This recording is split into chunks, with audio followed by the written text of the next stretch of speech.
Chapter 39. Recovery.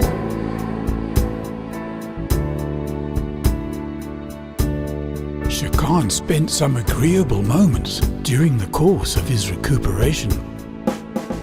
Lavinia proved to be a valuable source of education into the ways of crackers. With her, he gained the experience necessary to interact in the society. The residual memory he'd inherited with the body also served him well. Today, he felt less tranquil though. Thoughts of Fora were more prevalent. With the comfort he found in Lavinia, something felt amiss.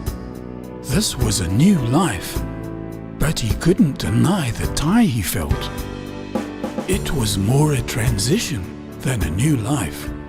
He was still the same, but with a different body and a new name. Later in the day, he was to meet various. It didn't take much to know what the subject was to be. That didn't sit well with him either. Lavinia noticed Shakan's thoughtfulness. She made no inquiry though. Respect for him pervaded through her, and she chose not to abide that. Instead, she joined him on the landing, where he stood looking into the distant sky. She touched the center of his back between the shoulder blades and ran her slender fingers caressingly up his spine to his neck. Nothing was said as she allowed her gentle distraction to allay his distant introspection. His awareness returned, and it was with mixed feelings that he turned to face her. She curled her arm around his neck and did the same with the other. Drawing herself closer, she pressed her breasts against him. It felt good, too good, and the comfort it brought also a feeling of dishonor. This was a woman worthy in turn of his respect, and there could be no reproach. He alone must deal with the conflict in his emotions. There was no way he could make it right with Fora. He had no way back. If there were, he'd already be there. Wishing it could not accomplish it. In the now that he found himself, there was Lavinia, and she did not deserve deception. My musing today is with my woman on Delta 4B, he said in good faith. and also with the contents of the meeting I must have later with Truferius. She didn't draw away from him. He was surprised that she didn't. Perhaps she drew herself nearer. He couldn't tell for sure, but the closeness of her still felt too comforting. That is the nature of the great alignment. She said sincerely. It flows through all things, and it is no different with you.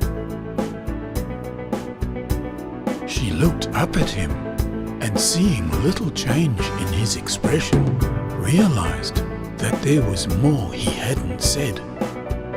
Slowly it came to her that somehow he felt some strange shame for his being with her. It seemed as if he'd done her some disservice. It was a concept she had some difficulty with. To be given this great honor, how could he feel that way? He did feel this way. It was written all over his face now, and she could see it. Trying as best she could to understand that he had come from a different place with contrasting ways, she pondered how to allay his needless feeling.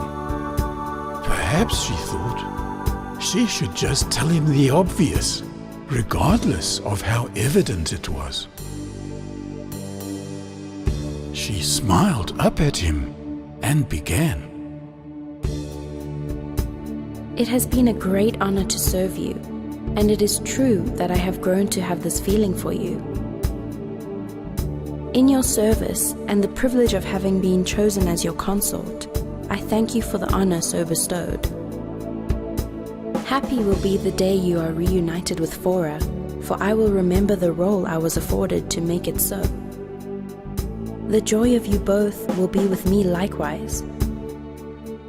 And should you choose me as your consort still, my privilege remains to serve you just as well. Shakan smiled, and Lavinia beamed. He too had trouble with her concept. It was different, but he knew he was glad she was there.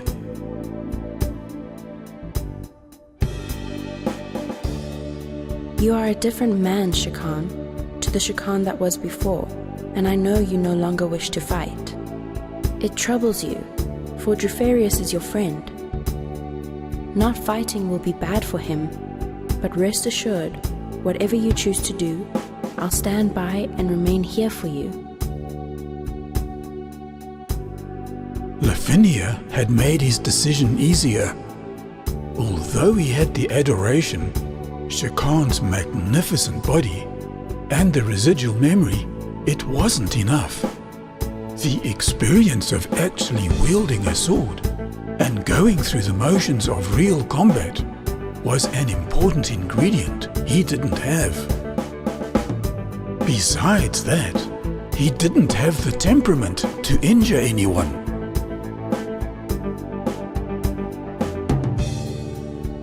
Drufarius did not take it well. I know you need some time to recover, and I've postponed your upcoming combats until you're ready. But what do you mean, never? I've lost it, Drufarius. I don't have a desire to win, or even to partake anymore. The older man was dumbfounded. Not in his wildest dreams did he ever think he'd hear those words. The automatic sliding door to the landing, where the two men spoke, opened as Lavinia brought them refreshments. She was clad in a revealing but tasteful smock, which seemed to augment her slender thighs. She smiled at them, doing an ever so slight curtsy. Kala, gentlemen? The visual stimulation did not go unnoticed, but Shakan's new disinterest in the sport weighed on Drufarius's mind. Very pleasing, Lavinia, Complimented Drufarius, referring to the drink, but all knew he really meant the way Lavinia looked. Looking at the city from Shakan's outside landing, the two men made small talk. Drufarius noticed, but paid little attention to a somewhat different Shakan. Shakan's choice of subjects was far removed from previous interests. This, and the noticeable change in his accent, Drufarius put down to the near-death experience. Drufarius relaxed. After all, he knew this man, or thought he did. The Kala also helped. Now he paid little attention to Shakan's request of no longer partaking in the sport. Shakan was a dedicated sportsman and would never be able to abstain from it for long. It would eat him away inside. It was only a matter of time, or so he thought, before Shakan begged him to set up matches. But then, this was not the Shakan he knew. Had he known, he would not now be taking the news so nonchalantly. have Mert give you a checkup. Make sure everything's properly mended. Drufarius had a lot of faith in the old physician.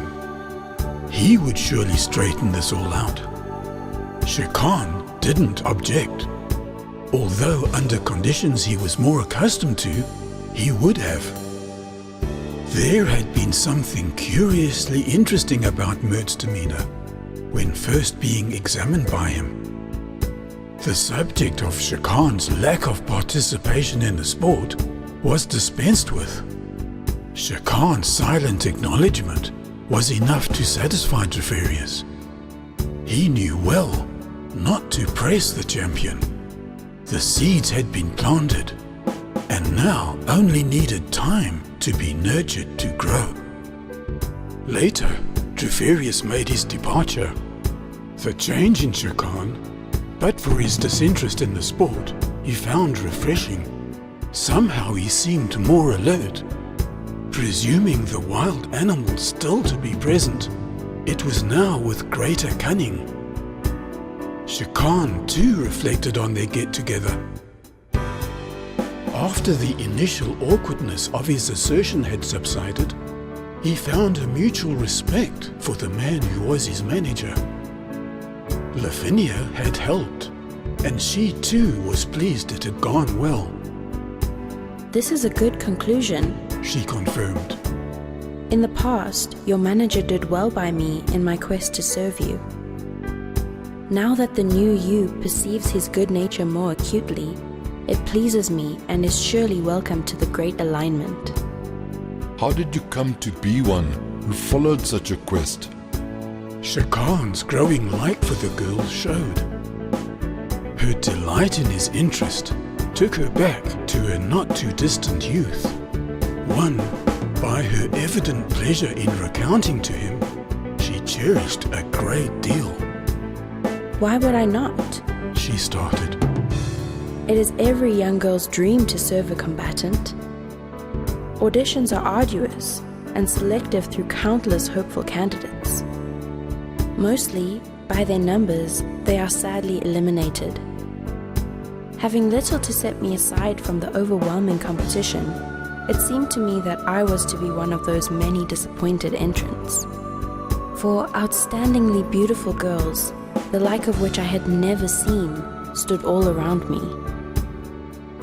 I felt certain I would be passed over, and when certain of us were instructed to depart, glancing at the remaining applicants, so striking in their appearance, I knew that for one so plain in their company, I correctly should be. Lavinia paused for a while, reflecting. Shakan's intrigue eventually got the better of him.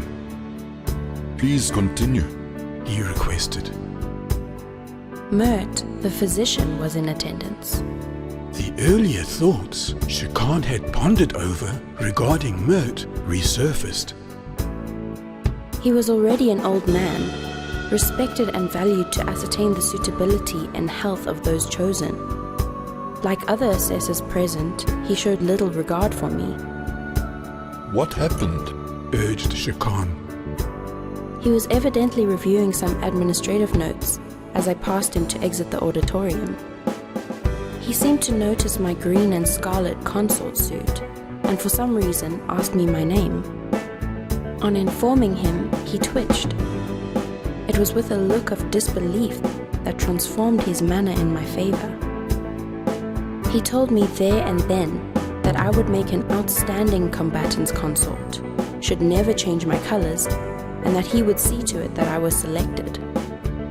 He made good on his promise and arranged for me the best of training. It was a very happy time. Shakan was moved by the pleasure she took in recounting her success, even though how the best of the best girls Crackers had to offer could find such honor in the abuse they most certainly had to endure was foreign to him. However, it was their way. His curiosity in Mert the physician had become even greater. Tomorrow, he spoke deliberately. In accordance with Drufarius's suggestion, please make the necessary arrangements for me to see Mert. You will of course need to accompany me.